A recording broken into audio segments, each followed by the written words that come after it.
One of the things we talk about is your natural advantage, and you are a multitasking hero. I mean, you are just the kind of person, um, when things go sideways, you can just jump right in. Like, you do not need to have a plan and a structure. Sometimes, frankly, it's easier for you to operate when there's no plan or structure, when, it was there and then all of a sudden something blows it up and you just jump in. Does that ring bells? Does that sound true to you? When I work on group projects, I don't necessarily worry about allocating things to everybody else. I'm just like, let's just get done the project like as it needs to be done, and then we don't need to worry about who does what and how often and what time and when to meet. We can just do the work until it's done. You're the kind of person that when the plan breaks down, you step up. I would be curious though on group projects. Do you sense there are times when other people who are more planned and structured and systematic can get frustrated? Like, why is Ava not following my plan that I'm trying to impose on her? Maybe I don't tend to follow on group projects. I tend to lead them.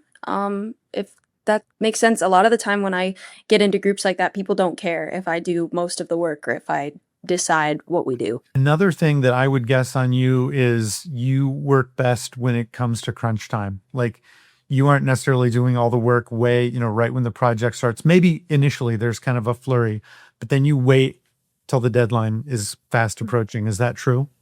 Yes, that's very true. I had a very large assignment due this semester, that I had to write a 20,000 word paper, and I did it in the last like 2 weeks.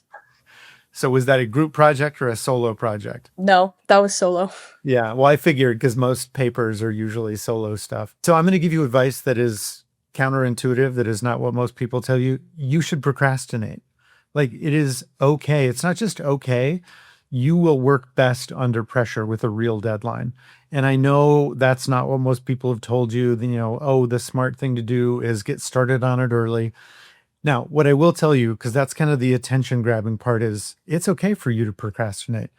You do Mhm. have to learn, like on a 20,000 page paper, um, you can put it off too far. If it's 20,000 pages and you wait till the night before, you're toast. Like, you Right. can't write 20,000 intelligible words in one night. You've got to take longer. Also with you, and we'll talk about this more in a little bit with your kind of your full Colby result, you're the kind of person that needs to do research and get a lot of information. So 20,000 page paper, the tricky part for you, I imagine, would be how do you stop the research phase and start the writing phase where you've got to say, okay, enough. I can't look into, yet one more source or go down another rabbit hole. I've got to just Mhm. be done and move forward.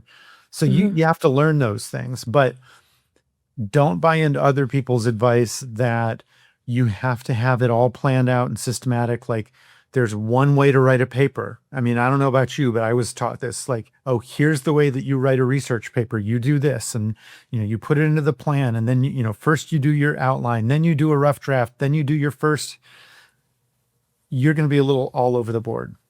Mhm. And that's okay. You'll get into trouble and you won't do your best work when you follow somebody else's plan and system and you don't give yourself the freedom to have a little more leeway and operating room to be open and adaptable.